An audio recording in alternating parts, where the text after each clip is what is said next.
मंच पे बैठे हमारे कुरुक्षेत्र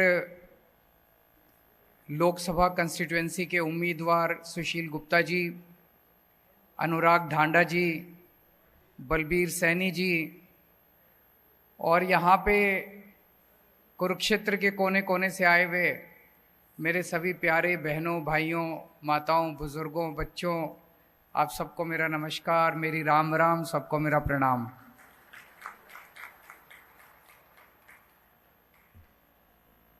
एक महीने बाद लोकसभा का चुनाव है। किसी भी टाइम कोड लग सकता है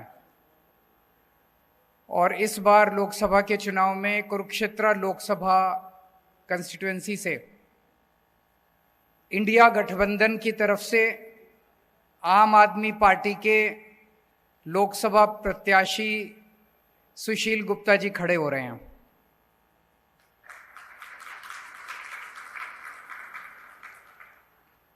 बहुत सारी पार्टियां आएंगी, बहुत बड़ी बड़ी बातें करेंगी। मेरे को बड़ी बड़ी लच्छेदार बातें करनी नहीं आती। मैं आपकी बात करूंगा, आपके परिवार की बात करूंगा, आपके बच्चों की बात करूंगा। अपनी सोचो, अपने घर की सोचो, देश की सोचो। बाकी इन पार्टियों के चक्कर में क्या पड़ा है?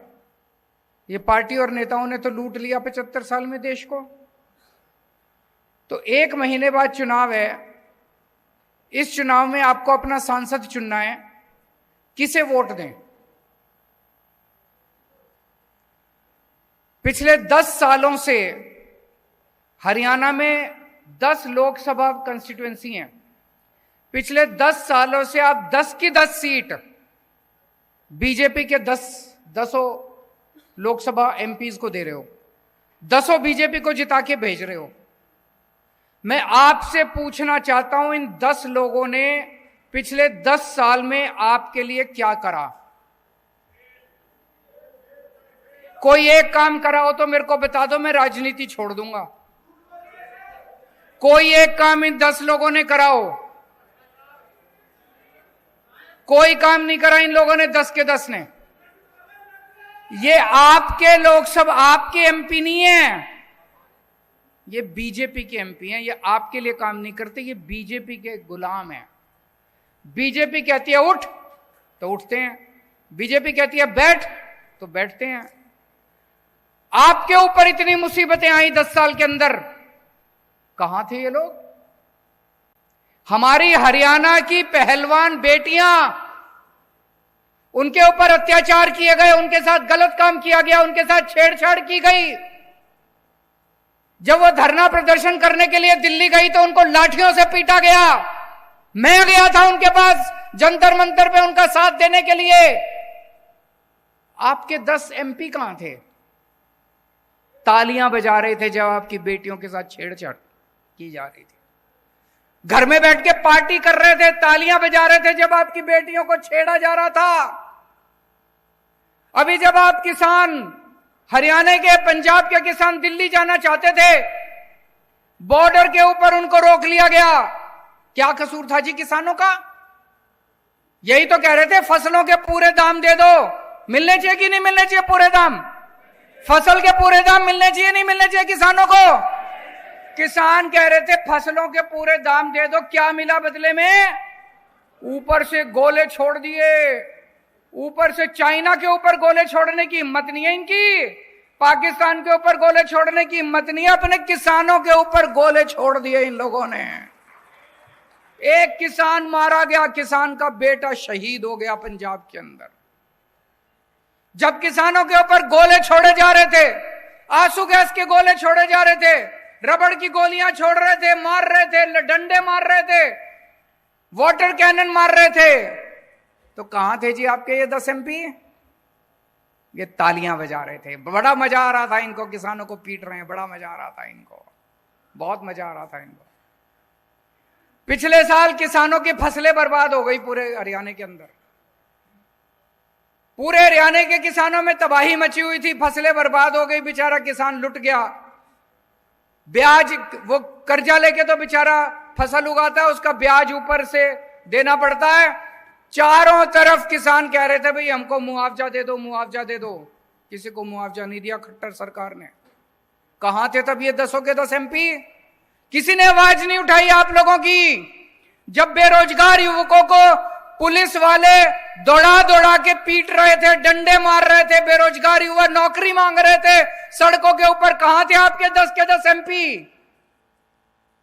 तालियां बजा रहे थे बेरोजगारी पे, आपकी बेरोजगारी का मजाक उड़ा रहे थे। और हद तो तब हो गई जब आपके बेरोजगार बच्चों को यूक्रेन भेज दिया खट्टर सरकार ने युद्ध के अंदर मरने के लिए। मेरे को तो रोना आ गया। अगर कहीं युद्ध हो जाए तो सारी दुनिया के देश अपने नागरिकों को वहां से निकालते हैं। इन्होंने खट्टर सरकार ने बेरोजगार युवकों को, हरियाणा के बेरोजगार युवकों को बेवकूफ बना के और यूक्रेन भेज दिया मरने के लिए। और यूक्रेन से अब हमारे, मैं वीडियो देखता हूं, कई लोग कहते हैं मम्मी पापा मेरे को वापस बुला लो, मैं फंस गया यहां पे। कहां थे ये 10 के 10 MP? इस बार गलती मत कर देना भाई साहब, ये इस चक्कर में मत पड़ जाना हमने तो प्रधानमंत्री बनाना, प्रधानमंत्री बाकी बना लेंगे, आप तो अपना सांसद बनाएंगे इस बार। ऐसा सांसद बनाना, ऐसा सांसद बनाना जो आपके सुख दुख में काम आए। सुशील गुप्ता को सांसद बनाओगे, कम से कम कल को धरना प्रदर्शन करने जाना, इसका घर होगा वहां पे घर जाके अपना घर समझ के वहां पे बैठ तो सकते हो। संसद के अंदर व्यापारियों को इतनी तकलीफ होती है, हरियाणा के व्यापारियों को इतनी, मेरे से मिलने के लिए आते हैं व्यापारी, छोटे छोटे व्यापारी, व्यापारियों का दर्द समझता है सुशील गुप्ता। व्यापारियों का अगर कोई मसला होगा, कम से कम अपना आदमी तो बैठा है संसद के अंदर, अपनी आवाज तो उठाएगा कम से कम। उनका गुलाम तो नहीं है बीजेपी वालों का, उनकी तो रोटी तो दी रोटी तो नहीं खाता, आपकी आवाज उठाएगा। अपने आदमी को भेजो इस बार संसद के अंदर, ये प्रधानमंत्री बनाने के चक्कर में मत पड़ना। किसान है, किसानों की आवाज तो उठाएगा कम से कम खड़ा होके। उनकी हिम्मत नहीं है, बीजेपी के 10 की हिम्मत नहीं है किसानों की आवाज उठाने की, व्यापारियों की था। व्यापारियों को अपना आदमी चुन के भेजना है, किसानों को अपना आदमी चुन के भेजना है जो आपकी आवाज उठाएगा। ये सारे के सारे बीजेपी के हैं, ये कभी आपकी आवाज नहीं बन सकते। और आजकल तो ये बीजेपी वाले पूरे देश में घूम घूम के कह रहे हैं हमारी तो 370 आ रही है, हमारी तो 370 आ रही है, हमें तो तुम्हारी वोट चाहिए ही नहीं। खुलेआम कह रहे हैं हमें तो तुम्हारी वोट चाहिए ही नहीं, घर बैठो, हमारी तो 370 आ रही है हमारी। तो फिर क्यों दे रहे हो वोट? मैं दिल्ली से आया हूं आपकी वोट मांगने, हाथ जोड़ के आपके पैर छू के आपकी वोट मांग रहा हूं। सुशील गुप्ता जी घर घर घूम रहे हैं, घर घर जाके आपके पैर छू के आपकी वोट मांग रहे हैं। हमें आपकी वोट चाहिए, हम आपकी वोट से जीतना चाहते हैं, उन्हें आपकी वोट चाहिए ही नहीं। वो तो कह रहे हैं 370 आ रही है, जो 370 आ रही है तो तुम हमको वोट दे दो यार, वो तो अपनी पता नहीं कहां से लाएंगे, जहां से भी लाएंगे, उनको 370 आ रही है, उनको जाने दो। और आज पूरे देश के अंदर 2 किस्म के लोग हैं। हर आदमी या तो ये है या ये है, या तो देशभक्त है और या अंधभक्त है। 2 ही किस्म के लोग हैं इस देश के अंदर, या तो देशभक्त है और या अंधभक्त है। जितने देशभक्त हैं मेरे गिल्ले हो लो, और जितने अंधभक्त हैं उनके गिल्ले हो लो। हमें अंधभक्त नहीं चाहिए, सारे अंधभक्त उनके गिल्ले हो लो और सारे देशभक्त हमारे गिल्ले हो लो। आज खट्टर साहब ने 10 साल के अंदर हरियाणा का बेड़ा गर्क कर दिया। हर बच्चा चाहता है कि अब खट्टर सरकार जल्दी से जल्दी जानी चाहिए। कुरुक्षेत्र की सीट जिता दो, आगे खट्टर जी के जाने का समाचार हो जाएगा धीरे धीरे।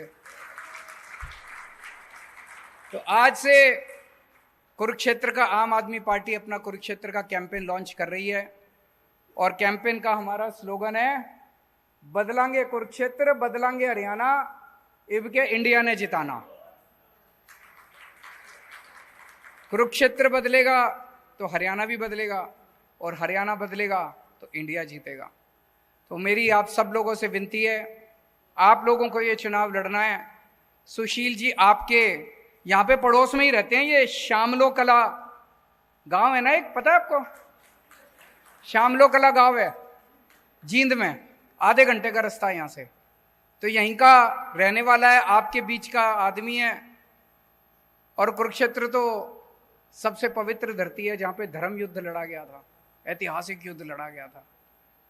धर्म और धर्म के बीच की लड़ाई है। पांडव जीते थे, कौरवों के पास क्या नहीं था, सब कुछ था उनके पास, सारी इतनी बड़ी फौज थी, सारा धन धान्य था, सब कुछ था। पांडवों के पास क्या था? भगवान श्री कृष्ण थे उनके साथ। आज हमारे साथ क्या है? हम भी बड़े छोटे हैं, 4 आदमी हैं हम भी, हमारे साथ क्या है? भगवान श्री कृष्ण हमारे साथ है। और उनके पास सब कुछ है। आज उनके पास सारी शक्तियां हैं, सारी आईबी, सीबीआई, ईडी, फीडी सब है उनके पास। हमारे पास नहीं, हमारे साथ हमारा धर्म है।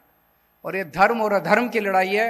आप लोगों को तय करना है कि आप धर्म के साथ हैं कि अधर्म के साथ हैं। भारत माता की